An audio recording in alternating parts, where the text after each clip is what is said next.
arte é um poderoso instrumento de transformação social e pessoal, portanto deve estar garantido a todos física e intelectualmente. Dessa forma, a pessoa com deficiência tem direito ao acesso tanto ao fazer artístico quanto às mais diversificadas formas de manifestação cultural.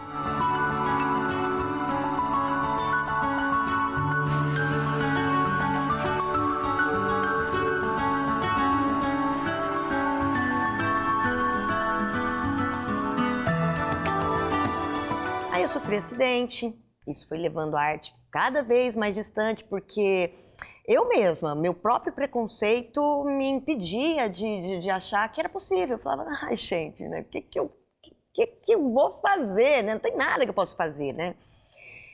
E então me formei em comunicação social, que foi a coisa mais próxima da criação que eu achei que eu ia passar, né? Eu acabei me especializando em criação publicitária. Trabalhei por 6 anos assim, dessa forma, né, com criação publicitária.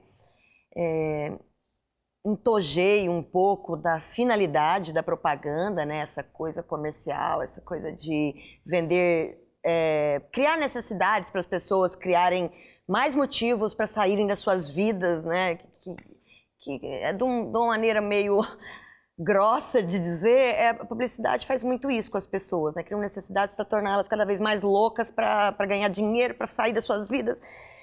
E eu estava meio cansada disso, eu não queria fazer parte disso, não queria estimular as pessoas a viverem assim, porque eu não queria viver assim. Então, eu saí da publicidade, foi uma decisão muito difícil, porque eu ganhava bem, né? Eu era uma profissional muito bem paga. As agências me tiravam de um lugar para o outro porque queriam o meu trabalho.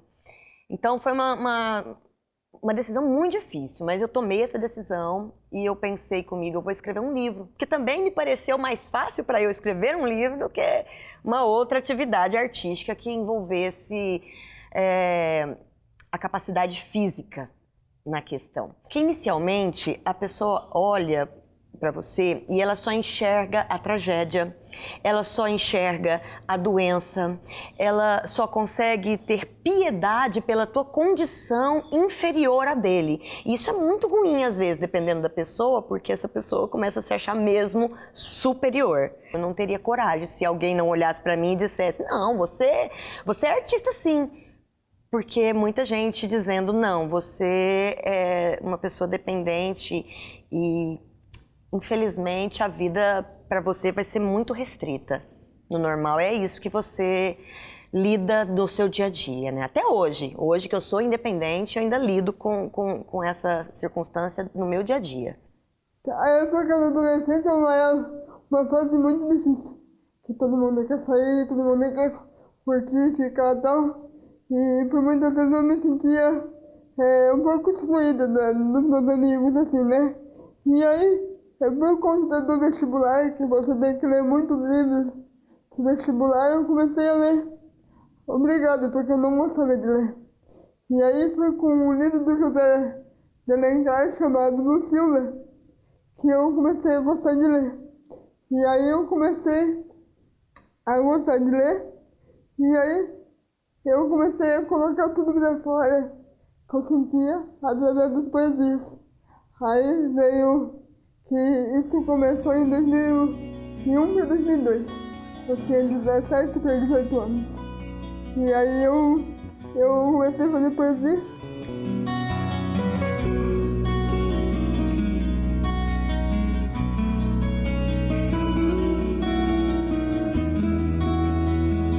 Sob o meu ponto de vista, a arte é importante, é uma ferramenta importantíssima na inclusão, do momento que ela desenvolve a autoestima da pessoa. A partir do momento que ela se sente capaz de criar aquele objeto, transformar aquela simples caixa em um porta-joia, pintar uma tela, fazer um mosaico, enfim, a pessoa se sente capaz.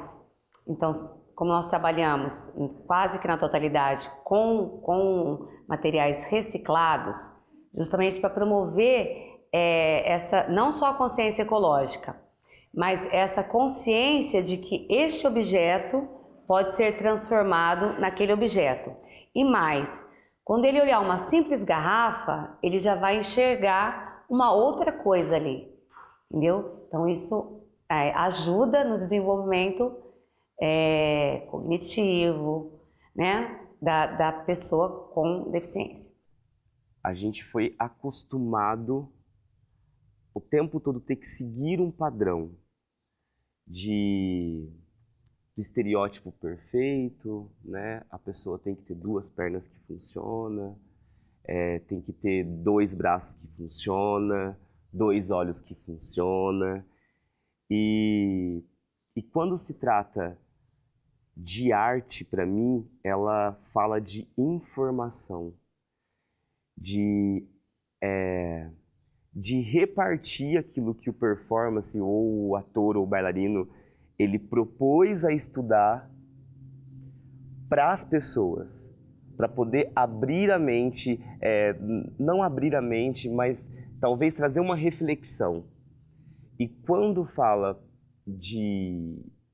da performance, que se trata de uma inclusão, né, de uma pessoa com deficiência, para mim ela quebra esse estereótipo que as pessoas colocou na cabeça, que é o perfeito. E até vou além, assim, porque eu trabalho com criança, né? E acho mesmo que as crianças, elas precisam ter acesso a esses artistas, né? A pessoas que estão pesquisando essa nova forma de fazer, essa nova forma de entender o outro. E quando você se depara com um deficiente performando ou uma cena feliz, ou uma cena triste, ou uma crítica, você começa a entender que o seu corpo ele pode ir para outros caminhos, até mesmo para o não deficiente, assim, né? Você se enxerga em outros lugares, né? Eu sou capaz de fazer, eu posso fazer. Não porque aquela outra pessoa está fazendo, mas porque a arte tem essa função. Então eu não acho que o deficiente ele é mais certeiro, né? Não é isso, assim. Eu acho que a arte a arte em si, ela é certeira. Eu fui dar aula para os idosos e passou uma senhora na cadeira de rodas bem lá no final da sala, e eu fui lá convidá-la para dançar. Ela falou assim: mas eu não posso ficar de pé. Eu falei: não, mas eu quero dançar com a senhora na cadeira. Ela falou: mas eu nunca dancei na cadeira. Ela era de São Paulo. E aí a gente dançou, ela ficou maravilhada, chorou, se emocionou. Os profissionais estão cada vez mais capacitando para receber essas pessoas. E a dança é uma questão libertadora para o cadeirante, para a pessoa com deficiência, independente da deficiência que seja. E é uma forma de, através dessa arte, a gente conseguir fazer a sociedade enxergá-los de uma maneira mais igual. Nós somos todos iguais. O que precisa mais é as pessoas abrirem suas cabeças. Além de trazer subjetividade e meios para a ressignificação da experiência humana, a arte como atividade terapêutica é capaz de trabalhar o desenvolvimento motor e resgatar a autoestima da pessoa com deficiência. A música, né, a educação musical, ela tem 2 caminhos. O primeiro caminho é o caminho da educação mesmo. Então, ela vai fazer com que essas pessoas tenham a educação musical na sua formação. Então, nesse sentido, ela faz com que a pessoa com deficiência aprenda, realmente tenha a educação da música, mas tem um lado não musical também, que é a parte da interação social, tem a questão também dela se sentir útil na vida, na própria vida, né? Sabendo que ela pode fazer alguma coisa, além do fazer musical, que dá muito prazer para ela, né? E também tem a educação, ela envolve a parte terapêutica, que na verdade a gente costuma dizer que a música vai trabalhando a alma da pessoa, né? Vai fazer muito bem para o caminho, para a vida dela, né? Ela vai se sentir mais feliz E a música contagia, então ela atrai qualquer tipo de pessoa, seja ela com deficiência ou não. E eu falei na parte terapêutica porque, além de curar essa parte psicológica, ela também influi na questão da fala. Se a pessoa, por exemplo, é afásica por conta de um AVC, a música informalmente vai desenvolver, vai trazê-la, né, à memória algumas músicas que ela já conhece, por exemplo. Então, sem querer, ela pode começar a falar, a voltar a falar, só que de uma forma mais tranquila, sem muita pressão, num determinado momento. E a gente tem visto isso acontecer, eu tenho visto. E é algo assim, muito lindo. E também, a grande mudança é a questão do retorno à vida, realmente. A gente percebe que a música faz muito bem a pessoa. E ela não deixa de participar da aula, ela quer muito participar, porque isso a faz muito feliz. Ainda existe aquele olhar muito preconceituoso, existe ainda pessoas no shopping que excluem, que bate com carrinho de compra em pessoas na cadeira de rodas, como se fossem pessoas que estivessem atrapalhando. É muito complicado isso ainda. Então isso me incomodava muito. E aí eu comecei a me interessar e casei as duas coisas que eu amo muito, que é a dança e fazer com que essas pessoas pudessem experimentar a alegria que a dança pode promover. Eu trabalho na companhia Asas de Borboleta, é uma companhia de performer, né?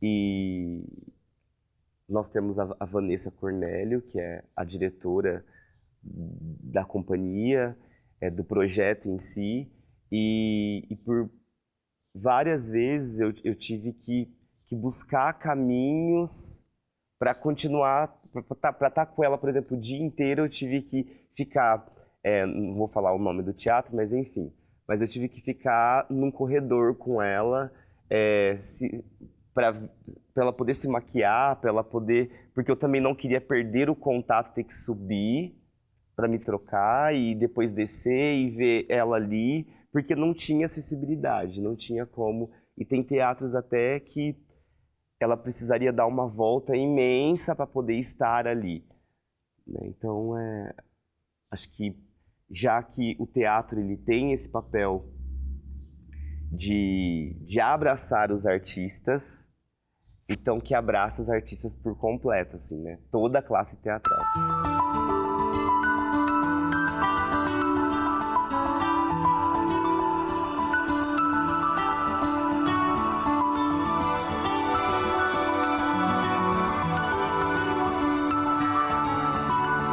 Eu achava que os textos clássicos me atrapalharia, porque foram criados num contexto onde a pessoa com deficiência não estava envolvida, mas eu mesma estava sendo preconceituosa, eu também tive que evoluir, né? Eu não nasci com deficiência, e infelizmente a nossa sociedade ela não permite que a gente desenvolva isso sem estar em contato com o outro, né? Então eu também não tinha deficiência, então eu também tive que evoluir na aceitação da deficiência e no entendimento da pessoa com deficiência na sociedade, né?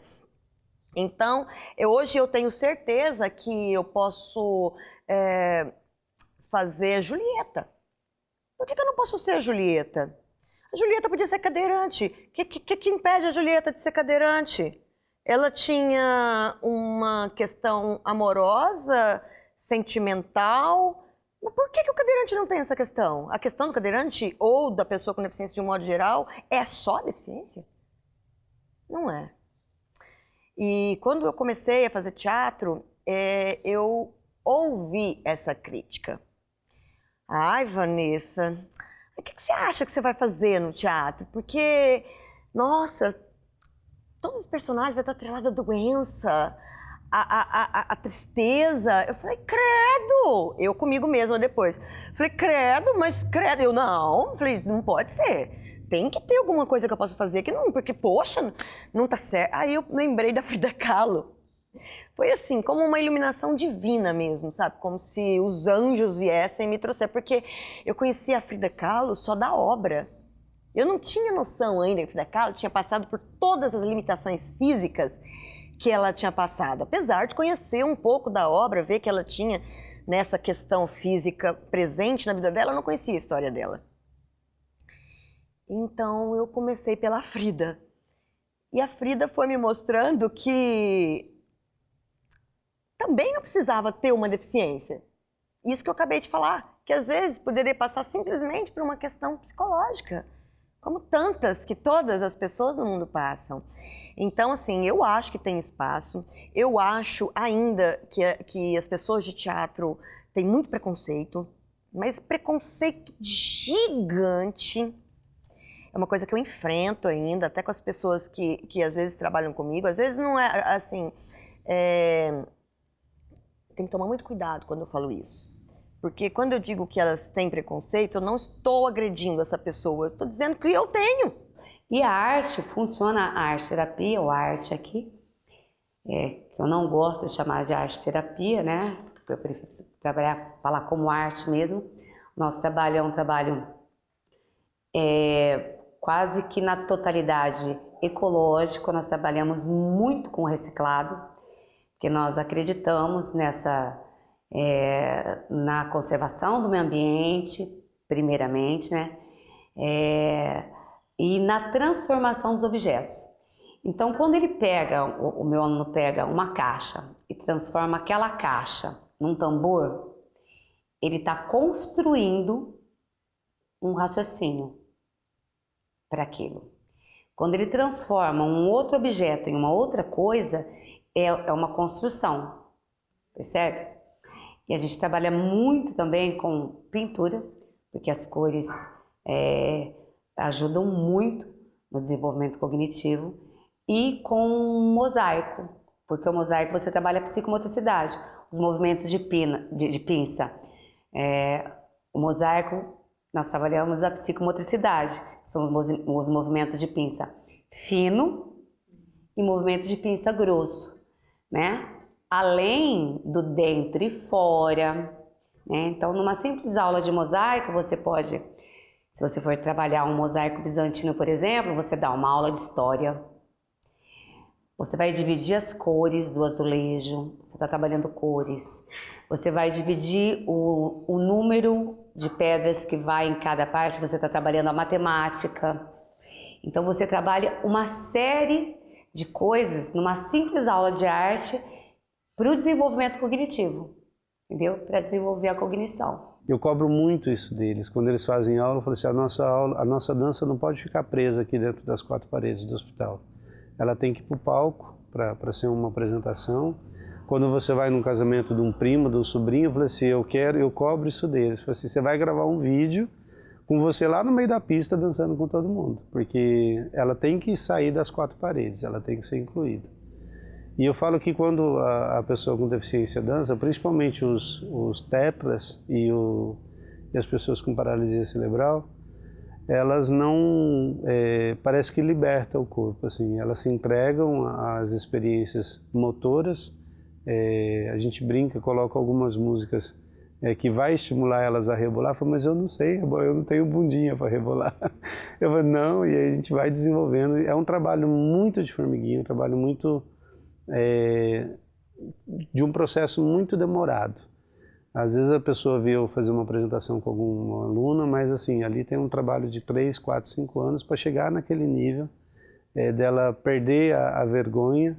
E depois que perde a vergonha também, aí você não consegue segurar.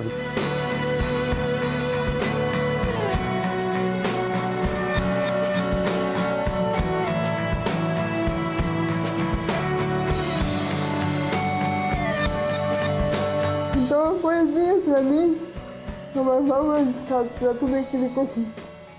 Então é através dela que eu boto tudo pra fora.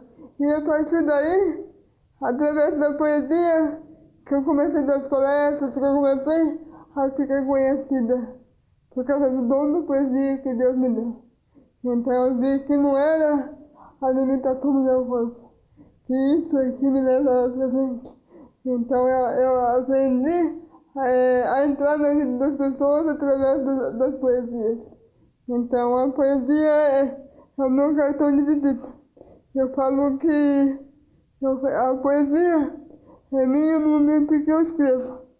Depois que eu escrevo a poesia, ela não é mais minha. Ela é de cada um que lê. Eu partilho com todo mundo. Eu não tenho temperamento para isso, de ficar na passividade, esperando que façam por mim o tempo todo, e viver à mercê.